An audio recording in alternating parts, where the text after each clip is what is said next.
ವಿಷ್ಣುಪ್ರಿಯ ಭೇಟಿಯ ಬಳಿಕ ಶಚೀದೇವಿಯು ನವದ್ವೀಪದವರೇ ಆದ ಕಾಶೀನಾಥ ಪಂಡಿತರಿಗೆ ಬರ ಹೇಳಿದರು.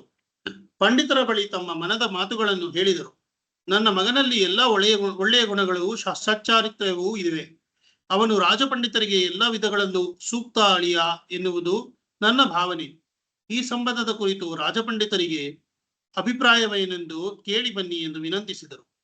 ಕಾಶೀನಾಥ ಪಂಡಿತರು ತಕ್ಷಣವೇ ಸನಾತನ ಮಿಶ್ರರ ಮನೆಗೆ ತೆರಳಿದರು. ತಮ್ಮ ಮನೆ ಬಾಗಿಲಲ್ಲಿ ನಿಂತಿರುವ ಕಾಶೀನಾಥ ಪಂಡಿತರನ್ನು ಕಂಡ ಸನಾತನ ಮಿಶ್ರರು ಸಂತಸಗೊಂಡರು. ಉನ್ನತಾಸನವನ್ನು ನೀಡಿ ಸತ್ಕರಿಸಿ ಬಂದ ಕಾರಣವನ್ನು ವಿಚಾರಿಸಿದರು.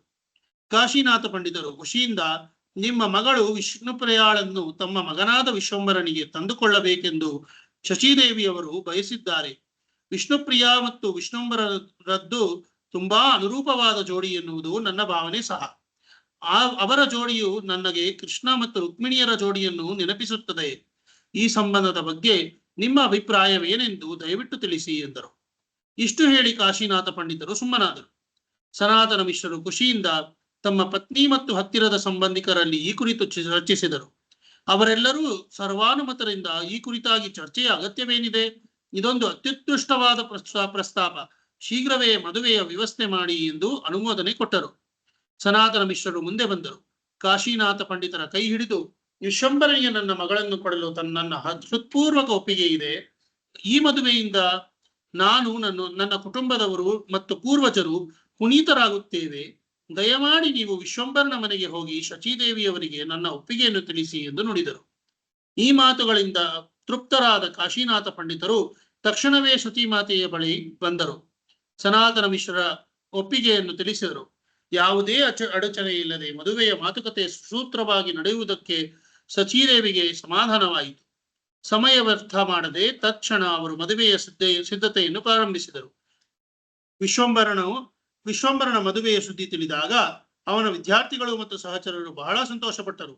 ಆಗ ಬುದ್ಧಿವಂತ ಖಾನ್ ಎಂಬ ವಿಶ್ವಂಬರನ ಆತ್ಮೀಯರೊಬ್ಬರು ಇಡೀ ಮದುವೆಯ ಸಂಪೂರ್ಣ ವೆಚ್ಚವನ್ನು ನಾನು ಭರಿಸುತ್ತೇನೆ ಎಂದು ಘೋಷಿಸಿದರು.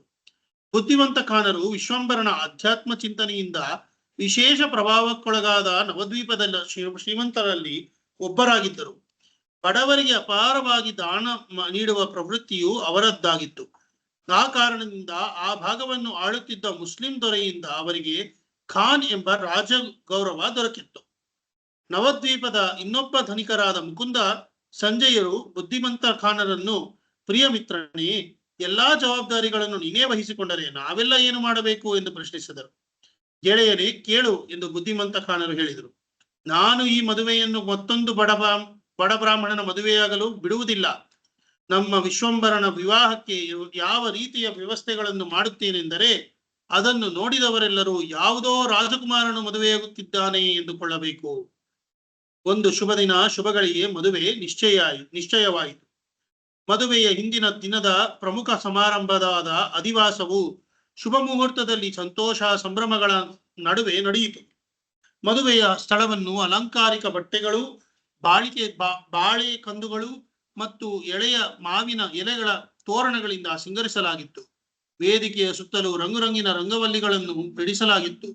ವೇದಿಕೆಯ ಮೇಲೆ ಅಂದದ ನೀರಿನ ಪಾತ್ರೆಗಳನ್ನು, ತುಪ್ಪದ ದೀಪಗಳು, ನವಧಾನ್ಯಗಳು, ಹಾಲು, ಮೊಸರು, ಜೇನುತುಪ್ಪ ಮುಂತಾದ ಮಂಗಳ ದ್ರವ್ಯಗಳು ಇರಿಸಲಾಗಿತ್ತು. ಬ್ರಾಹ್ಮಣರು, ವೈಷ್ಣವರು ಮತ್ತು ನವದ್ವೀಪದ ಎಲ್ಲ ಸಜ್ಜನರು ಈ ಶುಭ ಸಮಾರಂಭದಲ್ಲಿ ಪಾಲ್ಗೊಂಡರು. ಪುರೋಹಿತರು ವೇದಮಂತ್ರಗಳನ್ನು ಪಠಿಸಿದರು. ಸಂಗೀತಗಾರರು ಮತ್ತು ವಾದ್ಯಗಾರರು ಸುಶ್ರಾವ್ಯ ಸಂಗೀತವನ್ನು ನುಡಿಸಿ ಮದುವೆಯ ವಾತಾವರಣವನ್ನು ಸುಮಧುರವಾಗಿಸಿದರು. ಸನಾತನ ಮಿಶ್ರರು ಮತ್ತು ಅವರ ಹತ್ತಿರದ ಸಂಬಂಧಿಕರು